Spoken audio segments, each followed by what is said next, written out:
பிரியமானவர்களே, ஆண்டவர் இயேசுவின் நாமத்தில் வாழ்த்துக்கள்.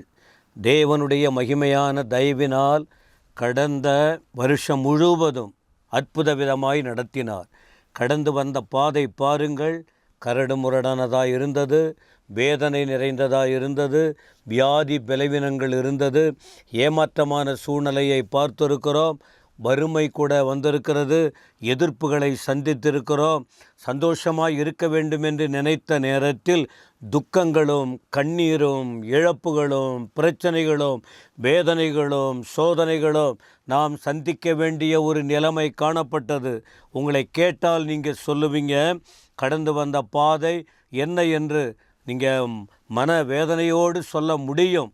என்னுடைய வாழ்க்கையிலும் உங்களுடைய வாழ்க்கையிலும் மனிதனுடைய வாழ்க்கையில் நினைப்பது ஒன்று, நடப்பது ஒன்று என்கிற நிலையில், ஆனால் தேவனை நம்பி இருக்கிற தேவ பிள்ளைகள் வாழ்க்கையில் எது நடந்தாலும் நன்மைக்கு ஏதுவாய் நடக்கிறது என்று அறிந்து கொள்ளுகிறோம். ரோமர் 8:28 படிக்கிறோமே, அன்றியும் அவருடைய தீர்மானத்தின்படி அழைக்கப்பட்டவர்களாய் தேவனிடத்தில் அன்பு கூறுகிறவர்களுக்கு சகலமும் நன்மைக்கேதுவாய் நடக்கிறது என்று அறிந்திருக்கிறோம். தேவனோடு இருக்கிறவர்கள்தான், தேவனுடைய வார்த்தை அறிந்தவர்கள்தான், தேவனோடு பேசுகிறவர்கள்தான், தேவனை உள்ளத்தில் ஏற்றுக்கொண்டு அவர் மேல் முழு நம்பிக்கை உள்ளவர்கள் மட்டும்தான் இதை போல சொல்ல முடியும். இல்லாவிட்டால் பல கேள்விகளை, ஏன் கடந்த வருஷத்தில் ஆண்டவர் இப்படி நடத்தினார், போன வாரத்தில் ஆண்டவர் இப்படி நடத்தினார், நேற்று என் வாழ்க்கையில் ஏன் இப்படியெல்லாம் நடத்தினார்,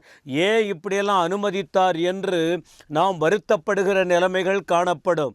ஆனால் தேவன், இந்த தேவன் அவர் சேனைகளின் கர்த்தர், இந்த தேவன் அவர் மகிமையின் ராஜா, இந்த தேவன் இம்மானுவேல் அவர் நம்மோடு கூட இருக்கிறவர், இந்த தேவன் நமக்காக வழக்காடுகிறவர், நமக்காக கிரியை செய்கிறவர், நம்மோடு கூட இருக்கிறவர்.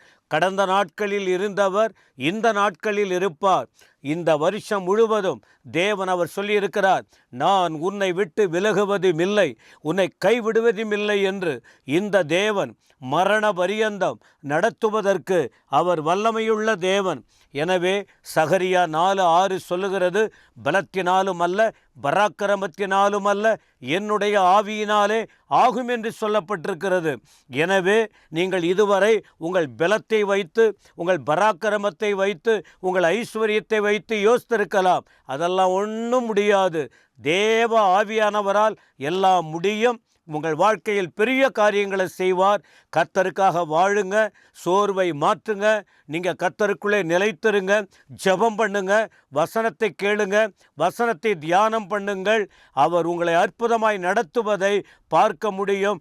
நன்றி சொல்லுகிற அளவுக்கு உங்களையும் உங்கள் குடும்பத்தையும் ஆண்டவர் மாற்றுவாராக.